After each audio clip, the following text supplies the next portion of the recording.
Querido pastor Hernandes, Estamos aqui. que honra estar sentado aqui do seu lado, viu? Muito obrigado, Thiago. É um privilégio para mim também.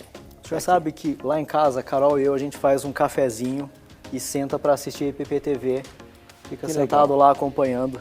Então, assim, a minha sugestão para você nesse momento, pega um cafezinho, vem acompanhar o programa de hoje, que está muito bom, tá bom? Torça por nós, pastor Hernandes e eu, a gente está reivindicando para ter o nosso cafezinho aqui também e um pão de queijo que o pastor pediu.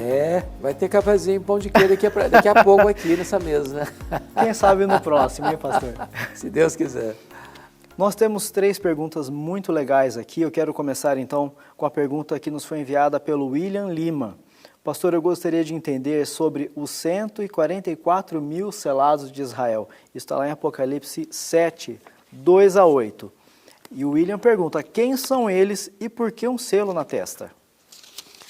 Muito bem. É muito importante a pergunta e é preciso entender o livro de Apocalipse como um livro altamente simbológico. Todo livro tem simbologia. 7 candeeiros. O que é candeeiro? Um objeto que produz luz, para irradiar luz. A igreja é um luzeiro. 7 selos que são selado o livro por dentro e por fora.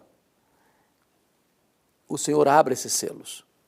7 trombetas, é símbolo. O quarteto do mal, o dragão, é símbolo. A besta que surge do mar, a besta que surge da terra, é símbolo. A grande Babilônia é símbolo. Né? Então, os 144 mil tem uma coisa muito interessante, porque do verso 1 ao verso 8 é um número contável, 144. Se você perceber, as tribos aqui não são as tribos conforme a listagem do Antigo Testamento. Então, é símbolo. Mas no verso 9, essa multidão contável dos versos 1 a 8 é uma multidão incontável. Depois dessas coisas vi, eis grande multidão que ninguém podia numerar. De onde? De todas as nações, tribos, povos, línguas. Então, a igreja, Tiago, ele está fazendo uma descrição da igreja. A igreja é contável para Deus. A igreja é incontável para nós. É por isso que em Gênesis se usa 2 metáforas para descrever o tamanho dessa igreja, dos filhos de Abraão, da descendência de Abraão. Areias da praia, estrelas do céu. As areias da praia são contáveis para Deus, mas incontáveis para nós. As estrelas são contáveis para Deus, porque Deus batizou cada uma delas pelo nome, mas incontáveis para nós. A igreja é contável para Deus, mas incontável para nós.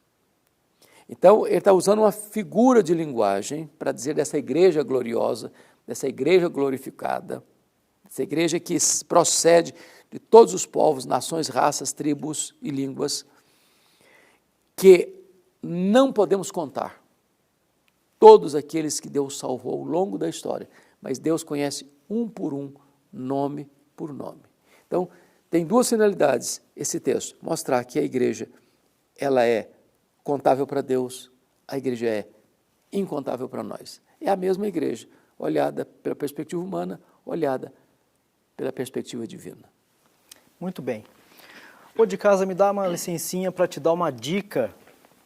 Aqui na Luz para o Caminho, que é uma produtora missionária, a gente tem uma plataforma de estudo EAD com vários cursos com o pastor Hernandes e um deles é o curso de Apocalipse. Então, procure esse curso, lá você vai acompanhar toda a explanação do curso de Apocalipse para você entender melhor, tá bom? LPC Cursos, LPC de Luz para o Caminho, lpccursos.com.br. Um valor acessível, tenho certeza que você vai gostar. Seguindo aqui, Vamos lá. A próxima pergunta é do Edgar Fernandes. Pastor, por que algumas maldições de doenças hereditárias não são anuladas na conversão? Se eu me converti em Cristo, não era para esse mal ser quebrado? Bom, aí está um ponto, Tiago, muito sensível, que algumas pessoas têm ensinado sobre maldição hereditária. A Bíblia fala mesmo que Deus visita a iniquidade dos pais nos filhos até a 3ª e 4ª geração, mas Deus dispensa a sua bênção até 1000 gerações daqueles que temem a Ele. A ideia de que eu fiquei doente porque tinha uma maldição sobre o meu avô, sobre o meu pai, sobre a minha vida, e vai ter sobre o meu filho, não é uma ideia bíblica.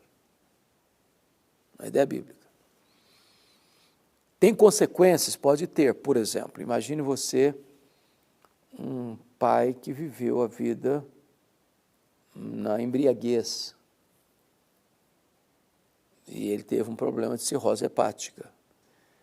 E, de repente, ou a mãe que teve uma vida de embriaguez e o bebezinho lá no ventre dela vai sofrer consequências de doenças físicas em virtude da insensatez da mãe no período da gravidez, drogas pesadas. Hoje a ciência prova isso. Agora, quando você creu no Senhor Jesus, não tem mais maldição hereditária. Jesus se fez maldição em nosso lugar. Agora, associar uma doença física com a maldição e achar que, porque eu sou crente agora, eu não posso ter mais doença, ou de que, assim como Jesus levou sobre o madeiro o meu pecado, que toda doença ele levou também, no sentido de que eu não vou ficar doente mais, não é uma mensagem bíblica. Você nota, por exemplo, o apóstolo Paulo, ele tinha uma doença física. Você quer um homem mais consagrado que o apóstolo Paulo?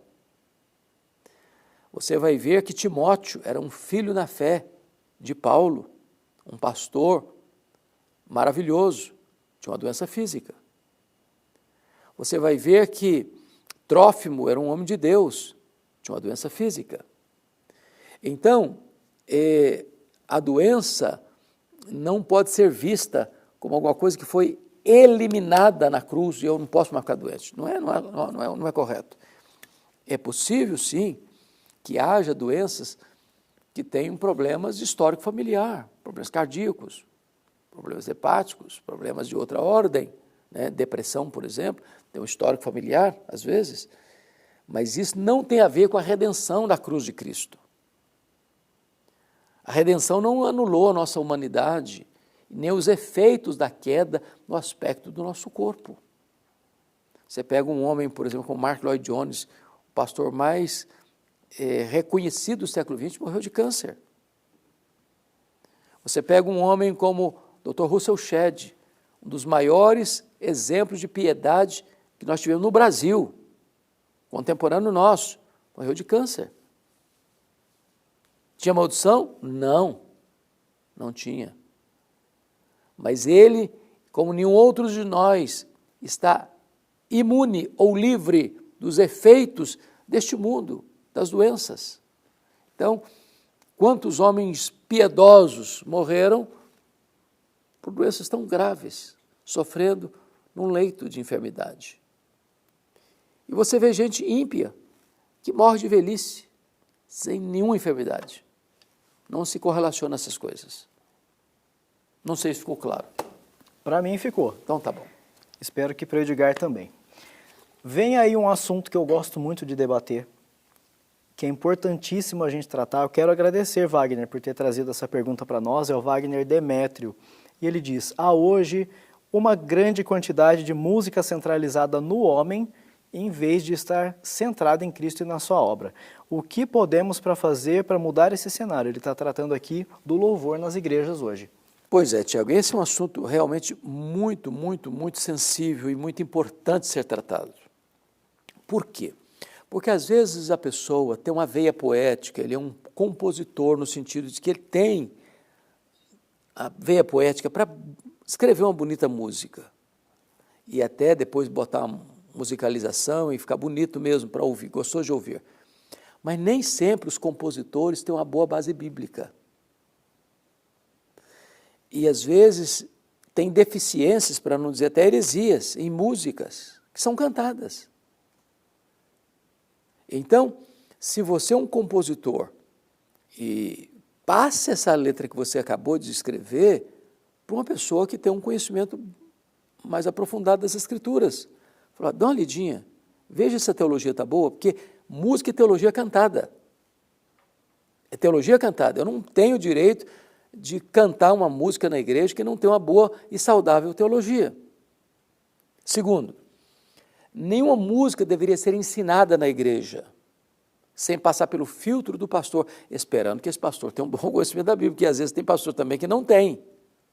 Terceiro, eu gostaria de citar Isaías 40, versículo 3, como base para essa análise. Está escrito lá, e me pôs nos lábios um novo cântico, um hino de louvor ao nosso Deus. Muitos verão essas coisas, temerão e confiarão no Senhor. Essa música tem 4 qualidades. Primeiro, a origem dela, e me pôs nos lábios, ela vem de Deus. Segundo, a natureza dela é um novo cântico. Terceiro, o propósito dela é um hino de louvor ao nosso Deus. Não é para agradar a freguesia, não é porque está na moda, não. Ela vem de Deus e ela volta para Deus. Quarto, o resultado dela, muitos verão essas coisas, temerão e confiarão no Senhor. A música, ela tem essa pista dupla, ela glorifica a Deus e ela edifica o homem. Então, a música é teologia e como teologia ela tem que ser cristocêntrica e não antropocêntrica. Ela tem que falar da mensagem da redenção, de quem é Deus, das obras de Deus, quem é Jesus, a obra de Cristo, quem é o Espírito Santo, a obra do Espírito Santo. Ela tem que remeter as pessoas para Deus e não a música intimista, humanista, sentimentalista, que não tem consistência bíblica e teológica. Muito boa pergunta e espero que as pessoas possam refletir sobre isso. Tem uma coisa que me impressiona muito na Igreja Presbiteriana de Pinheiros. Eu já falei isso em outro programa, acho. É uma igreja que não tem artifício nenhum para atrair pessoas pelo visual, pela música moderna, por nada disso. Inclusive, a gente chega na Igreja Presbiteriana de Pinheiros e a gente vê hinos sendo cantados. E a igreja está sempre cheia em todos os horários, com gente esperando lá fora. Que fenômeno é esse, pastor?